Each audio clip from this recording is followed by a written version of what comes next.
Hi everyone, it's Chris and Brandon from the Tech Department again with the best of what we've learned this year about remote teaching. So here's our first few tips for us. The first one, and maybe the most important one this year, is pack your patience. Google Meets sometimes drop and sometimes don't allow students to re-enter right away. So if that happens, please reassure students that they can usually hop right back on if they close out their window and try back in a few minutes.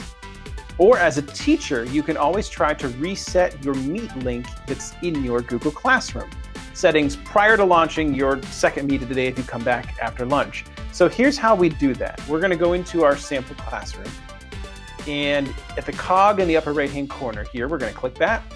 And if we scroll down a bit, we will see the Meet logo, and we'll see our Meet link right now. If you click that Meet link, you'll see a drop down that says copy or reset. So if we hit reset, that's going to make that a brand new link. Something else that's also important right here is below it, there's this little switch that says visible to students. So if we turn that on and hit save, that Meet link will be displayed in the banner of your classroom. So that way students can see it and they'll be able to access it. So a good best practice here too may be to so students will not be able to join a Google Meet unless the teacher is there already. So if you're not ready to get started, maybe switch that to not visible to students, so that way you don't have students trying to get in and aren't able to. Great advice, Brandon, because we are seeing similar issues with Google Meet that we learned of in the spring, where some kids are getting into meets without their host. So just a good measure to take is to toggle that visibility on and off. So another tip, keep your virtual classroom as tidy as your in-person one.